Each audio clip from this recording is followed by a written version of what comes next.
하나님을 믿고 성령 충만한 진실한 그리스도인의 삶에 나타나는 표징이 무엇이라고 생각을 하십니까? 흔히들 생각하는 것은 신비한 황홀림에 빠진다든지 환상을 본다든지 신비한 계시를 받는다든지 그런 것을 생각할 수가 있는데 그것이 진정한 그리스도인의 표징은 아닙니다. 심지어 치유를 한다거나 방언을 한다거나 명백한 기적도 그리스도인의 표징이 될 수 없습니다. 왜냐하면 사탄도 그런 일을 하기 때문에 그렇습니다. 성경을 보면 이 사탄의 활동을 따라서 악한 자들도 모든 능력과 표적과 거짓 기적을 행한다 그랬어요. 사탄이 그런 것 할 수 있습니다. 그래서 그런 것들만으로는 진실한 그리스도인의 표징이다라고 말할 수가 없는 것이죠. 그렇다면 진실한 그리스도인의 표징이 뭘까요?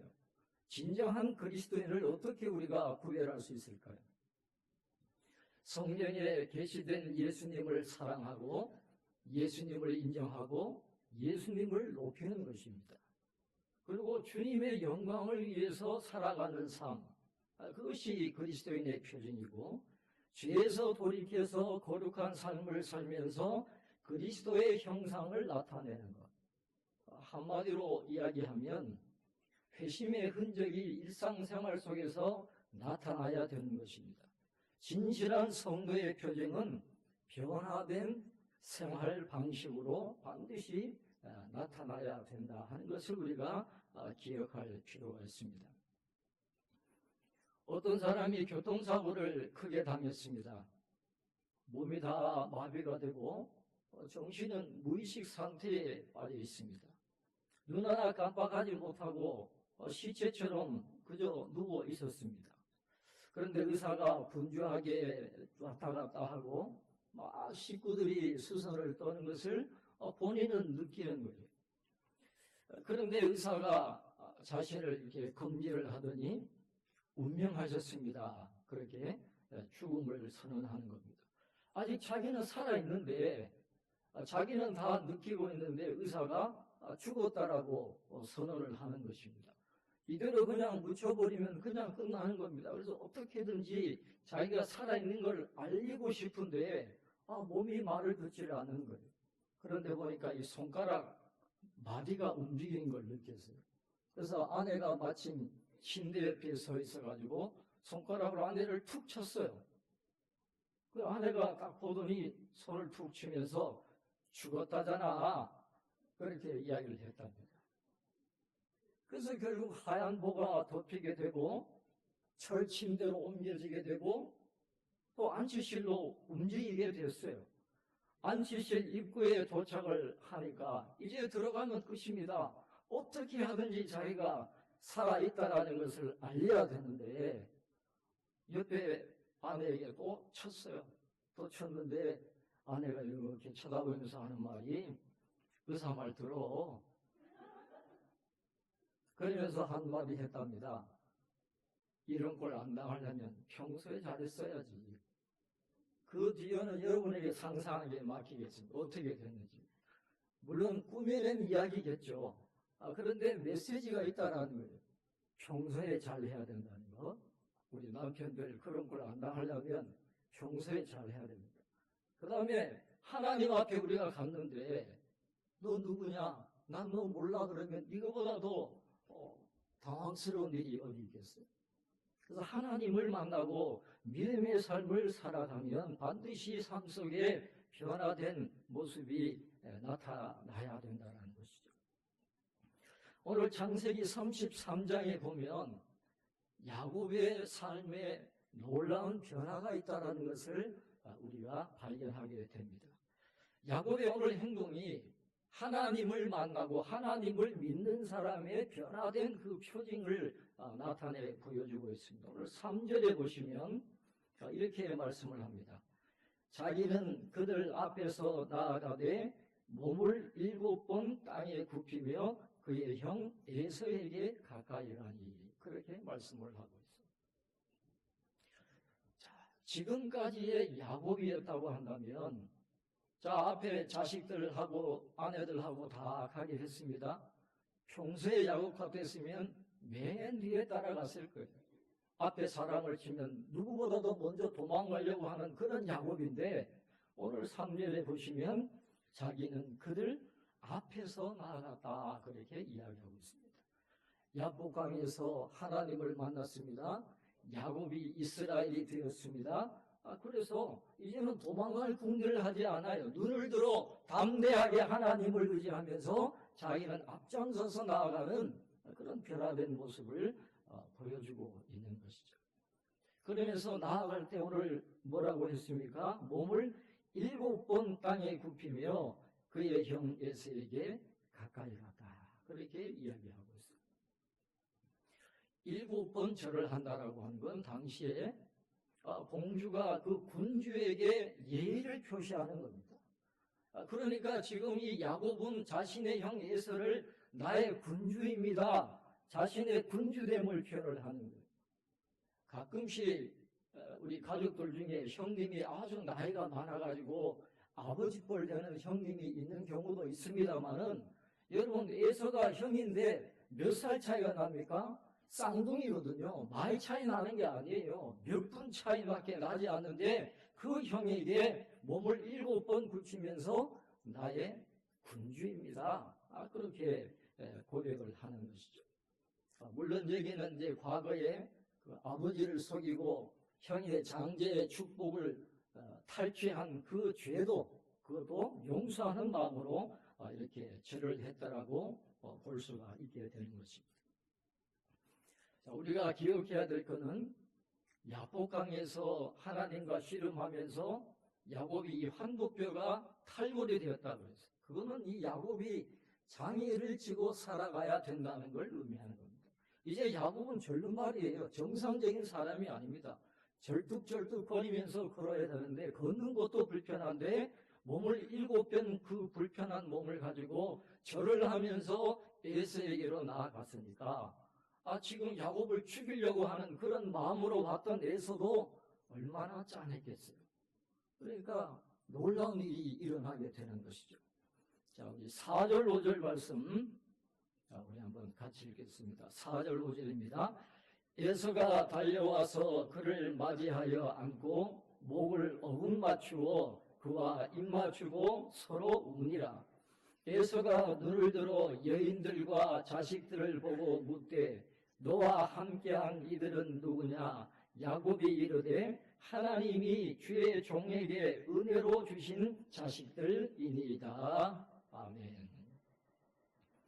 오늘 4절에 나오는 말씀, 5절에 나오는 말씀, 달려와서 그를 안고 목을 어긋맞추어 입맞추고 울었다.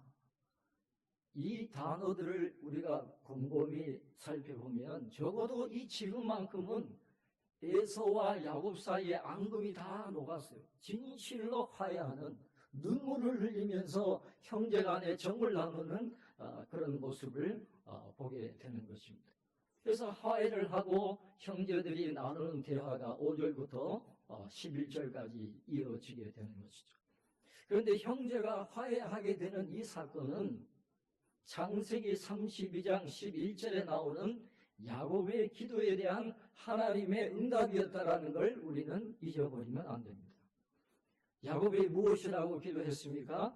내가 주께 간구하오니 내 형의 손에서 에서의 손에서 나를 건져내시옵소서. 내가 그를 두려워함은 그가 와서 나와 내 처자들을 칠까 겁이 나기 때문입니다. 하나님, 에서로부터 저를 건져주세요.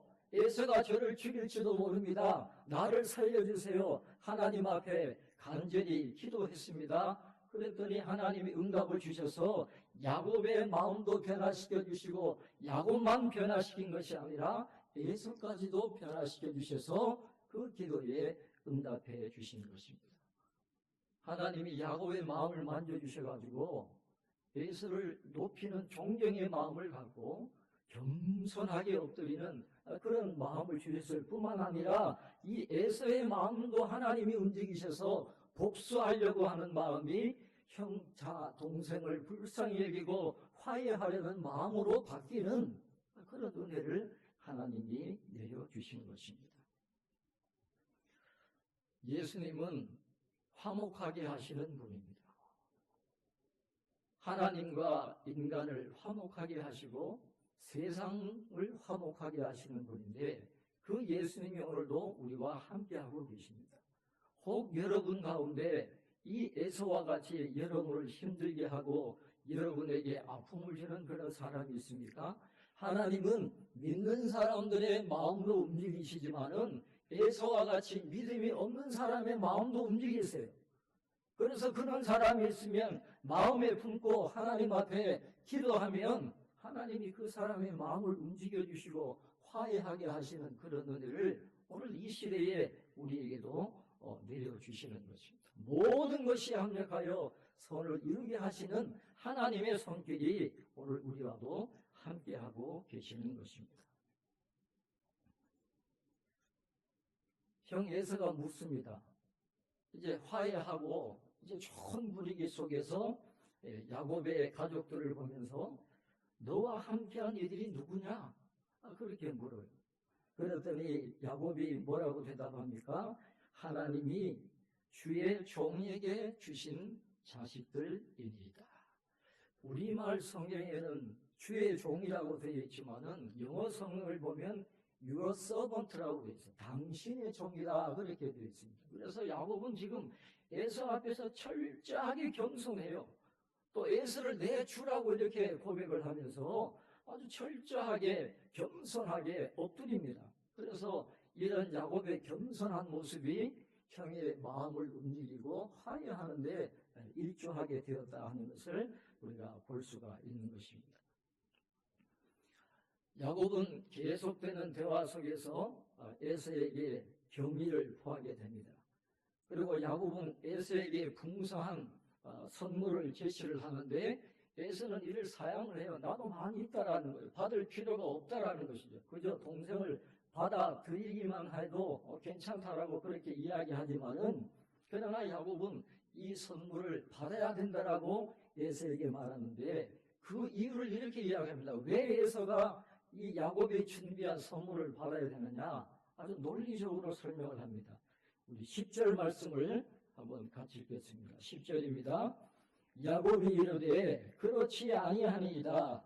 내가 형님의 눈앞에서 은혜를 입었사오면 청하건대 내 손에서 이 예물을 받으소서. 내가 형님의 얼굴을 배운즉 하나님의 얼굴을 본 것 같사오며 형님도 나를 기뻐하심이니이다. 아멘. 맨 마지막에 나오는 이 기뻐하다라고 하는 단어는 히브리어로 라차라고 하는 단어인데 이건 언제 쓰이는 단어냐 하면 이 제사에서 사용되는 단어입니다. 특별히 하나님께서 제사를 연락하셨다라는 그런 의미를 띌 때 이 라차라고 하는 이 용어를 사용을 하게 되는 것입니다. 그리고 오늘 10절에서 이 나오는 예물이라고 하는 이 단어는 히브리어로 민하라는 단어인데 이게 민하라는 단어가 나중에 가면 소제가 되는 거예요. 곡식으로 드리는 제사를 민하라고 그러는데 이 야곱이 드리는 그 예물이 바로 민하라는 단어를 쓰고 있습니다. 그러면 야곱이 이 단어를 통해서 하고자 하는 말이 뭡니까? 하나님이 용서하시는 것과 같이 에서가 자기를 기뻐했다면 하나님이 제물을 받으시는 것처럼 제가 드리는 이 예물, 이 선물을 받아주셔야 되는 것 아닙니까? 그런 뜻이에요. 그래서 하나님이 용서하시는 마음으로 제물을 받으시는 것처럼 나를 용서해 주신다면 형님도 나의 예물을 받아주십시오. 이제 그렇게 이야기를 하고 있는 것입니다. 그 정도로 지금 야곱은 겸손하게 에서를 아주 높여주는 그런 모습이 오늘 본문에 나와 있습니다. 그리고 또 이렇게 이야기합니다. 내가 형님의 얼굴을 배운즉 하나님의 얼굴을 본 것 같사오며 형님의 얼굴을 보는데 하나님의 얼굴을 뵙는 것 같다라고 그렇게 이야기합니다. 이건 뭘 의미합니까? 이렇게 된 상황이 우연이 아니다라는 거예요. 하나님이 도우고 계십니다. 이건 하나님의 은혜입니다. 하나님이 우리의 마음을 움직이셔서 하나님이 화해하게 하신 것이라는 것을 야곱은 지금 알고 있는 거예요. 우연히 일어난 일이 아니라 하나님의 역사하심이구나, 하나님의 도우심이구나 하는 그것을 이 야곱은 고백을 하고 있는 것입니다. 야곱의 선물 때문에 그렇게 된 게 아니에요. 하나님의 은혜로, 하나님이 그들을 만져주심으로 화해하게 되었다 하는 것을 이야기를 하고 있습니다. 그러자 야곱의 선물을 에서가 받아들입니다. 그리고 아주 흡족한 마음으로 이제 에서가 여러 가지 호의를 야곱에게 베풉니다. 나와 함께 동행하자, 나와 함께 가자. 그러니까 야곱이 또 합리적인 이유를 들어서 거절을 하니까, 그러면 내 종 몇 사람을 너희에게 남겨두겠다라고 그렇게 이야기를 합니다마는 야곱은 다 거절합니다. 왜 거절했을까요? 구약학자로 유명한 폰 라드라고 하는 분, 또 종교개혁자 칼빈이라고 하는 분은 야곱이 에서의 그 모든 도움을 거절한 이유를 이렇게 해석을 하고 있습니다. 지금은 아주 진실된 화해를 한 것처럼 보이지만은 이 두 형제 사이의 화해가 오래 지속되지 못할 것임을 야곱이 너무도 잘 알고 있었기 때문에, 에서의 성향을 너무도 잘 아니까 이 화해는 지속되지 않는다, 함께 했으면 반드시 문제가 생기게 된다라고 하는 것 때문에 에서의 그 도움을 거절했을 것이다. 물론 타당한 해석입니다. 그렇게 해석을 할 수도 있습니다. 또 한 가지 신학적인 해석을 덧붙이자고 한다면, 이 에서가 살고 있는 셀이라고 하는 것은 하나님이 약속하신 가나안 땅이 아니에요. 지금 야곱은 하나님이 가라고 하시는 가나안 땅, 약속의 땅, 그 땅으로 가야 되는데 세일로 가면 궤도를 벗어나는 거거든요. 그러니까 지금 갈 수가 없는 것이죠. 그래서 그 모든 제의를 거절을 하고 각자의 길을 가는 그런 모습이 오늘 본문에 나오고 있습니다. 지금까지 창세기 말씀을 살펴본 우리가 결론적으로 생각해 볼 수 있는 것은, 물론 에서의 제안이 야곱에게 실제적으로 도움이 될 수는 있습니다. 왜냐하면 베두인족이라고 하는 위험 요소가 항상 있기 때문에 그들로부터 에서의 사람들이 야곱의 이 무리들을 지켜줄 수 있겠죠. 그러나 야곱은 다 거절합니다. 왜 그렇습니까? 마하나임에서 하나님의 군대를 봤거든요. 천사들이 나와 함께하고 우리 무리를 지켜준다는 걸 야곱이 봤습니다. 분이엘에서 하나님을 만났어요. 이 길은 우리만 가는 게 아니구나. 하나님이 함께 하시는구나. 하나님이 인도하시는구나. 인간의 도움 필요 없다라. 하나님이 함께 하시면, 하나님이 도와주시면 능치 못할 일이 없는 거예요. 그러니까 수많은 어려움의 요소가 있지만은 다 거절하고 하나님만 바라보고 지금 나아가는 야곱의 모습을 우리가 보게 되는 것입니다. 이제 에서와 야곱이 헤어져서 각자의 길을 가게 되는데, 에서와 헤어진 다음에 야곱이 어디로 간다 그랬습니다. 오늘 18절, 20절은 신학적으로 굉장히 중요한 부분입니다. 우리 18절부터 20절까지 우리 한 목소리로 같이 한번 봉독하겠습니다.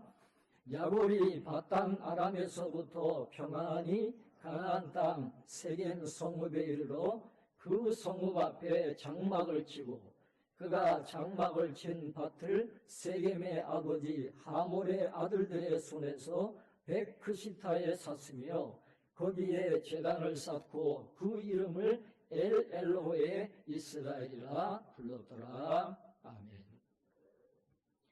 가나안 땅 세겜 성읍에 이를 때까지 평안히 왔다, 그렇게 이야기합니다. 평안히 왔다는 거예요. 이건 하나님의 그 인도하심을 암시하는 말이지만은, 그러나 가나안 땅으로 오는 그 길에 어려움이 없었습니까? 많은 어려움이 있었잖아요. 라반에게 붙잡혀가지고 어려움 당할 수도 있었고, 여러 가지 에서에게도 어려움 당할 수 있었지만은, 그러나 평안히 왔다라고 고백하는 건 그 어려운 과정 속에서도 하나님의 손길이 함께했다. 지금 야곱은 그것을 지금 고백을 하고 있는 것입니다.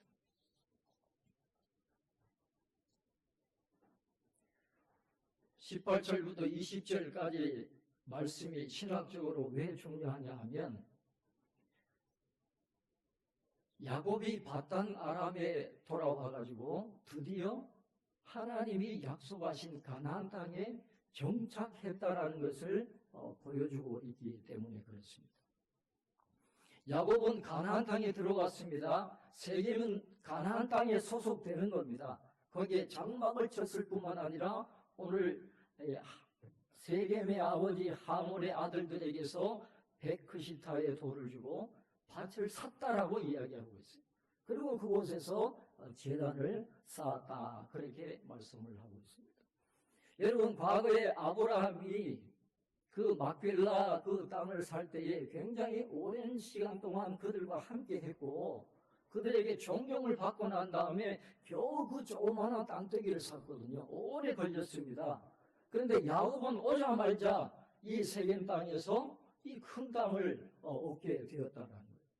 지금 생각해보면 야곱이 얼마나 부자였길래, 얼마나 부자였길래, 하나님이 얼마나 그에게 복을 주셨길래 오자마자 이 세겜 사람들에게 땅을 살 정도로 굉장히 큰 영향력을 야곱이 가지고 있었다라고 하는 것을 이야기합니다.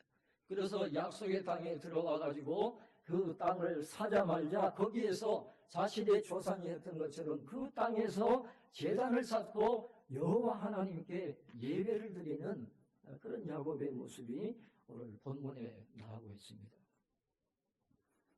제단을 쌓았다 하는 이 말은 보통 일반적으로 이 단을 쌓는다 그럴 때는 히브리어로 바나라고 하는 그런 용어를 씁니다. 그런데 여기 쓰인 단어는 바나라는 단어가 아니라 히치브라는 단어인데 이것은 성스러운 기둥을 세운다는 그런 뜻이에요. 단순히 단을 쌓은 게 아니라 하나님 앞에 성스러운 기둥을 쌓았다.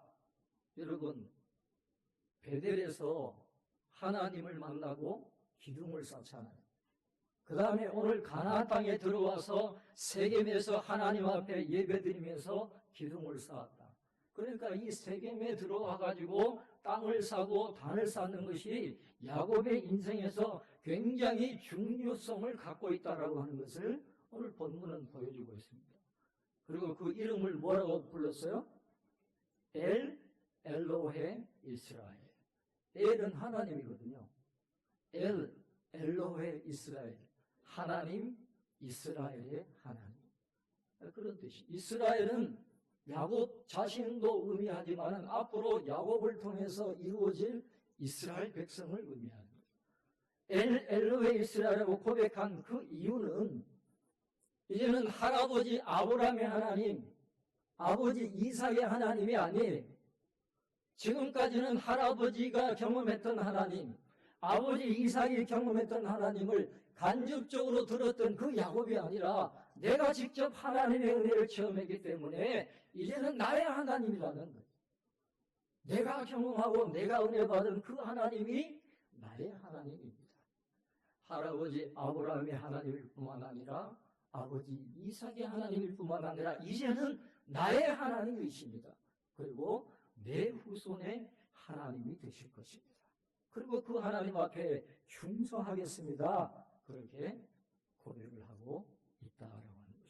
그러니까 이 창세기 33장 18절에서 20절 말씀은 야곱 한 사람에게만 의미 있는 것이 아니라 이스라엘에게도 의미 있고 성경 전체적으로도 굉장히 중요한 의미를 담고 있는 그런 본문입니다.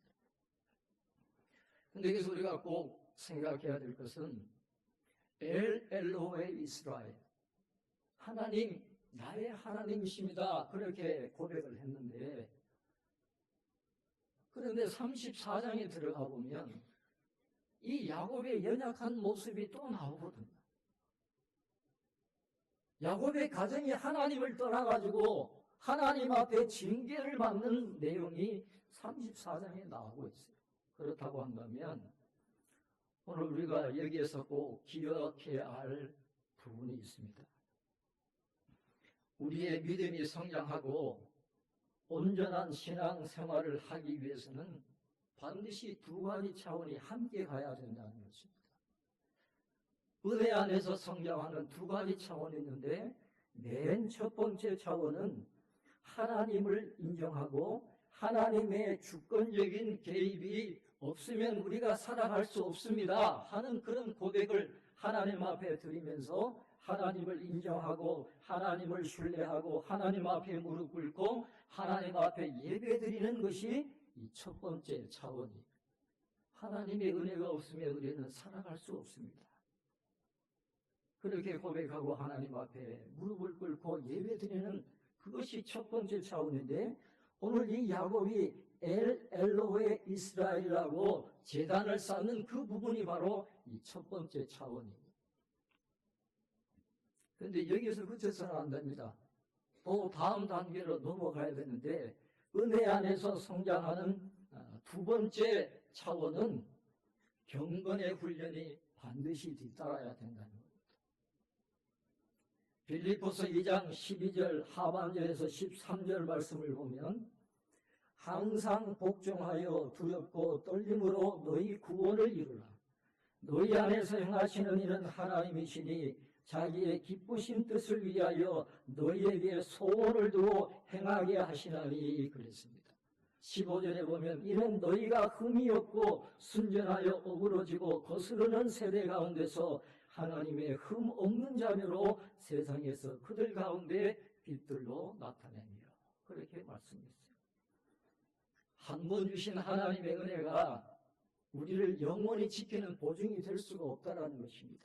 매일매일 깨어있는 그런 삶 속에서 하나님을 매일매일 고백하고 흠없는 자녀로 서기 위해서 날마다 경건의 훈련을 쌓아가는 이 차원이 반드시 따라야지, 그냥 제단만 쌓고 하나님의 크신 은혜를 한번 경험한 것으로 맞춰버리면 절대로 성숙한 믿음의 길을 걸어가지를 못한다는 거예요.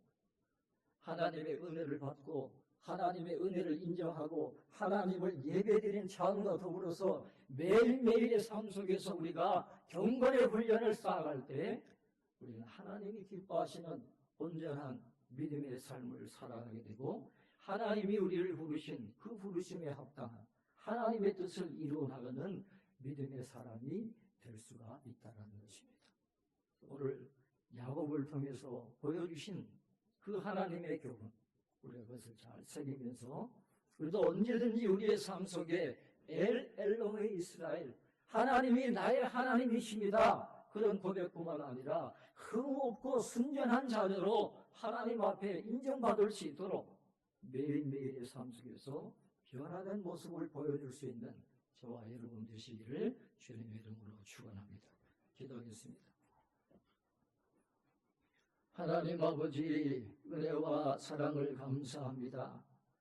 거룩한 주일 하나님 앞에 나와 예배 드리게 하시고 하나님의 말씀을 듣게 하시니 감사합니다.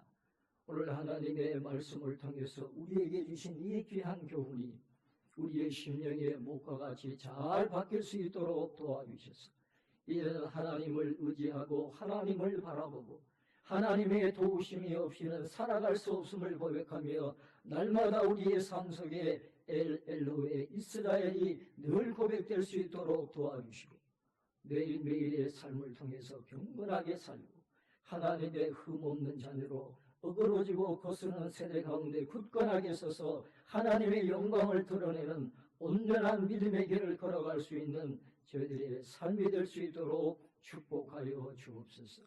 우리가 그렇게 나아갈 때 하나님이 아브라함과 이삭과 야곱을 붙들어 주시고 복을 주셨던 것처럼 그 은혜를 우리가 받아 누리게 될 줄로 믿습니다. 하나님이 기뻐하시는 믿음의 길을 온전히 나아가기 위해서 늘 하나님의 은혜를 사모하고 성령 충만한 믿음의 길을 걸어가는 저희들 다 될 수 있도록 축복해 주시옵소서. 감사하고 예수님의 이름으로 기도하옵나이다. 아멘.